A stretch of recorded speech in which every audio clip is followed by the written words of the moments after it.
Hi viewers, ఎలా ఉన్నారండి? ఈరోజు ఇన్స్టెంట్ టొమాటో పికల్ని చేసేద్దామా? దానికోసం కావాల్సింది ఎర్రగా పండిన ఈ టొమాటోస్ని ఈ విధంగా తీసుకున్నాను. కాస్త గట్టిగా ఉండాలి, మెత్తవైతే అసలు పనికిరావు.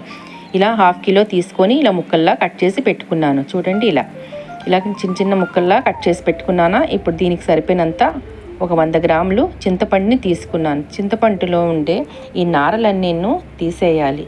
ఇలా చింతపండుని క్లీన్ చేసుకొని పెట్టుకోవాలి. పిక్కలు ఇలా నారలు ఉండకుండా అంతా శుభ్రంగా ఇలా చేసుకోవాలి. చూసారు కదా ఎలా చేశానో, ఇలా తీసేయాలంతే. ఇవి తీసేస్తేనే కాస్త బాగుంటుంది. ఇలా తీసిన తర్వాత ఇప్పుడు ఒక కడాయి తీసుకొని స్టవ్ వెలిగించి పెట్టుకుందామా. అందులో ఆయిల్ కానీ వాటర్ కానీ అస్సలు వేయకుండా కట్ చేసుకున్న టమాటాలని వేసుకోవాలి. తర్వాత చింతపండుని కూడా వేసేయాలి ఇందులోనే. ఇలా వేసిన తర్వాత ఒకసారి అంతా ఇలా కలిపెట్టుకొని ఒక 1/2 అవర్ వరకు సిమ్లో పెట్టి మగ్గించుకోవాలి. వాటర్ కానీ ఆయిల్ కానీ అస్సలు వేయకూడదు. మూత పెట్టుకుని మధ్య మధ్యలోని కలుపుతూ ఉండాలి. చూసారా, ఆ టొమాటోలు ఉండే వాటరే రిలీజ్ అయింది, అంతే. వాటర్ అనేది మనం అస్సలు వేయలేదు. ఈ చింతపండు టొమాటో ముక్కలు చక్కగా ఉడికిపోవాలి. మధ్య మధ్యలో కలుపుతూ ఉండాలి, లేకపోతే అడుగంటుతుంది కదా.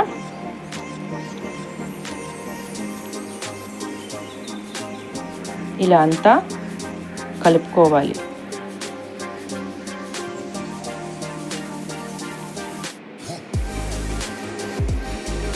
ఇలా అంతా చక్కగా ఉడికిన తర్వాత ఇదిగోండి, ఇలా అంతా చక్కగా ఉడికిన తర్వాత స్టవ్ ఆఫ్ చేసుకోవాలి. టమాటోలని చక్కగా ఉడకాలి ఫస్ట్. ఇప్పుడు స్టవ్ ఆఫ్ చేసుకొని కాస్త చల్లారడానికి పక్కన పెట్టుకోవాలి.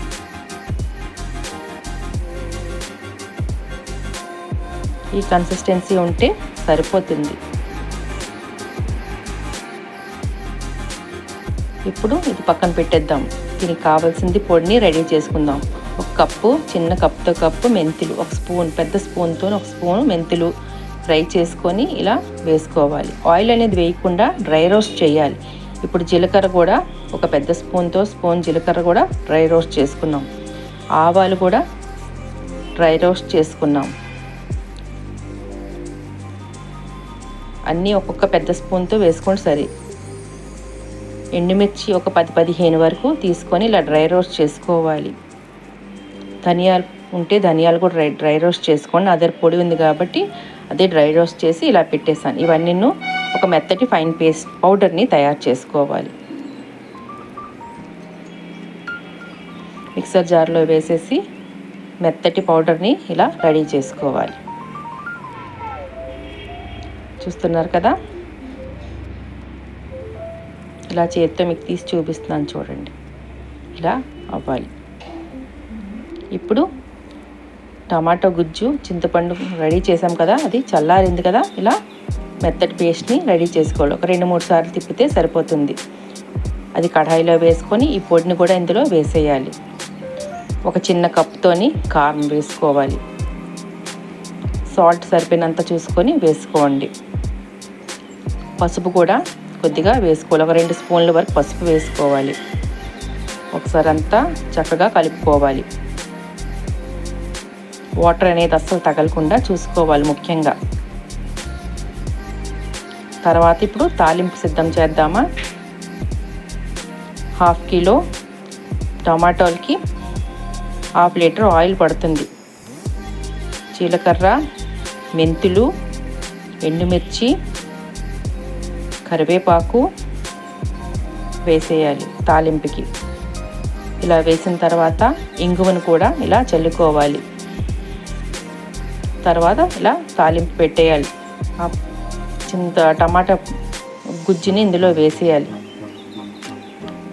ఒక 10 నిమిషాలు గ్యాస్ ఫ్లేమ్ని సిమ్లో పెట్టేసి ఉడికించుకోవాలి. ఈ ఆయిల్లోని ఆ పచ్చడి అనేది ఉడకాలి. అలా కలుపుతూ ఉండాలి. అలా తిప్పుతూ కలుపుతూ ఉంటే పచ్చడి అనేది చక్కగా రెడీ అవుతుంది. చాలా టేస్టీగా, చాలా కమ్మగా ఉంటుందండి. చూసారు కదా, ఆయిల్ అనేది ఇలా రిలీజ్ అయింది కదా, అంటే కంప్లీట్గా పచ్చడి ఇన్స్టెంట్ టొమాటో పిక్కల్ అనేది రెడీ అయ్యింది. చల్లారేక ఎయిర్ టైట్ కంటైనర్లోని పెట్టి ఫ్రిడ్జ్లో పెడితే ఒక 6 months వరకు వస్తుంది. నార్మల్ రూమ్ టెంపరేచర్లో అయితే ఒక 2 months వరకు నిల్వ ఉంటుంది. చూసారు కదా, చక్కగా రెడీ అయిపోయింది టొమాటో పికల్. మీరు కూడా తప్పకుండా చేసి ఎలా ఉందో టేస్ట్ కామెంట్లో చెప్పండి. నా రెసిపీస్ నచ్చినట్లయితే లైక్, షేర్, సబ్స్క్రైబ్ చేయండి. Thank you for watching.